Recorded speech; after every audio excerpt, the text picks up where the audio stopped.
Hi guys, welcome to the DubTurbo coaching and training program to make sure you guys get the most out of your software. So I'm going to assume you're new, you haven't made beats before, this all looks like it's pretty complex to you. We're going to break it down for you in a bunch of smaller videos. You more intermediate and advanced guys, just try to scoop along and follow what you need to pick up so you understand where the basics are. It works like most other DAWs, but for those that haven't used one before, I'd like to just go over this quickly in this first video to show you the most important aspects of this. Up here is pretty self-explanatory. It's your BPM. Right now it's at 120, and if you turn our metronome on, which is right here, you'll get a tick. If I press play right now, you'll hear a tick at 120 BPM. Okay, it's over a blank canvas, nothing's in there. That just gives you sort of a metronome to follow and bob your head to figure out how fast you want your beat. Right here are your most important tools. Your arrow, your pencil, your eraser. These other buttons don't worry about for now. And these are also self-explanatory. We'll go into them in a moment. However, for now, I'm going to make sure you understand that this pencil is really important. And then over here on the right side of the buttons, these are your bars. Might be hard to see, but right now it's at a bar count of 2.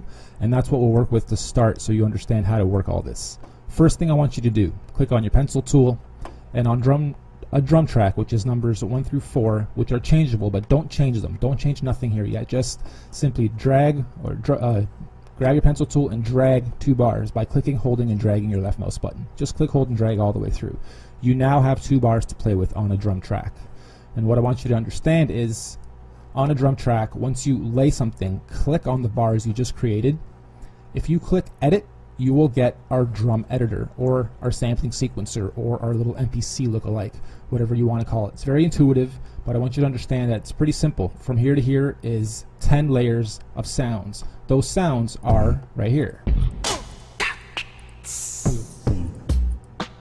Right here are all your different drum kits, and you can add more and import your own samples, which we'll go through in another video. So right here we can just choose a quick, let's say R&B. Say we don't like it, choose R&B 2. Don't like it, punches. There's also kits here that aren't just drums, but also fills, effects, like this one here, punches.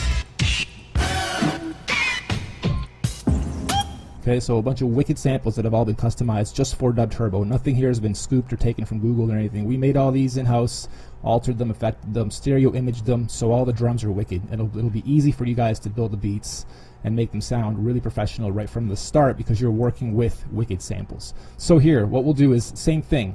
These 3 buttons or tools are the most important of this screen. You can change your tempo here too. You can turn your metronome on or off. It's universal, so if you do click it on here, or if you change the tempo here, let's say we go down to...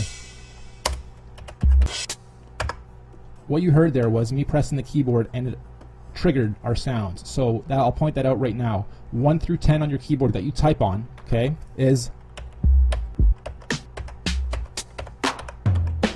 So before you even lay anything down, you can kind of even turn your metronome on, let that play. 1, 2, 3, 4, just start.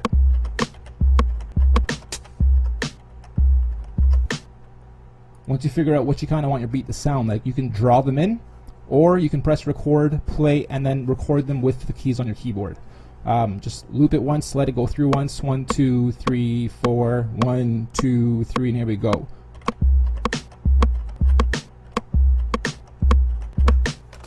Okay, stop it. If you notice anything's out of place, simply grab the arrow tool, move it over. If you don't like where something sits, it's easy to move. And if you want to erase anything, simply grab your eraser, erase.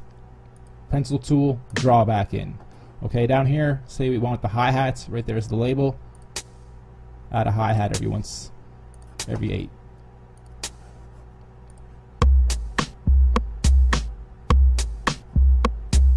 Very simple.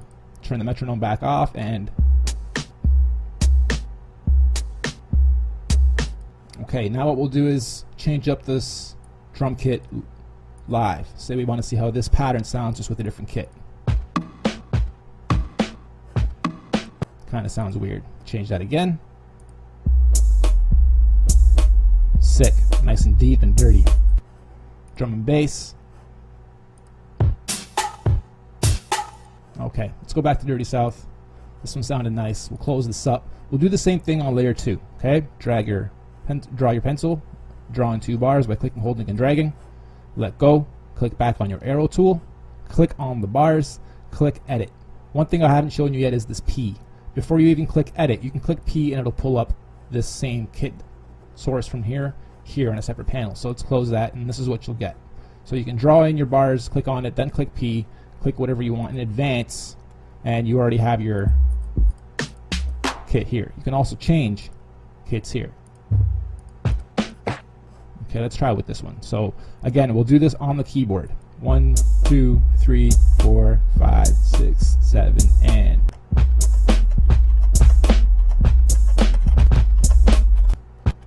now we can click on the bars, click edit, and see what we just laid. There's what we just laid live with using the keyboard we used. If anything's out of whack, again, simply just snap them into place if you know they're off.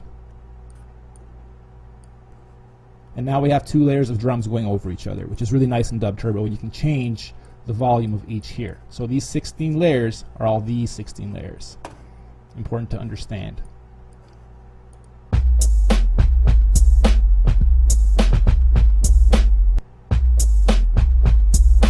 Okay, so there's a quick 2-bar count.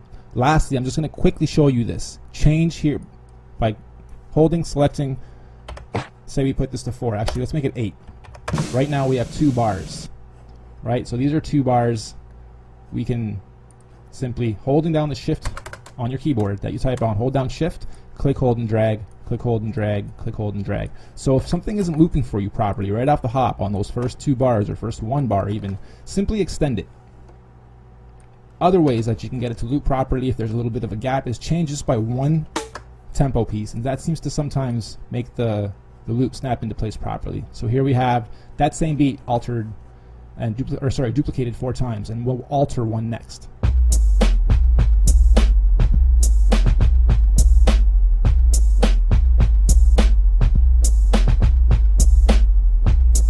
Alright, so now I could be doing a little hip-hop freestyle over this, be prepping some ideas in my head for what to use for the keyboard.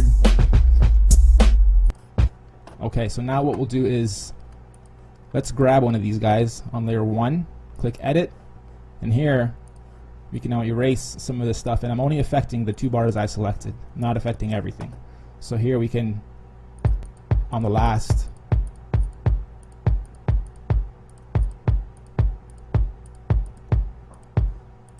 we'll have a nice little build up before this drop. And then here what we'll do is we'll just erase the last few. Oops, this one. Edit. We'll just erase these last few sounds so it's nothing but a nice boom. Here we go.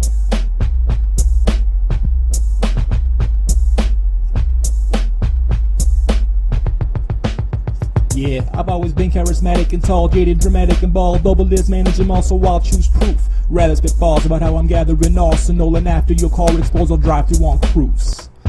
So there it is, nice and simple beat building. We'll go into the next video, which will talk about the keyboards. Peace.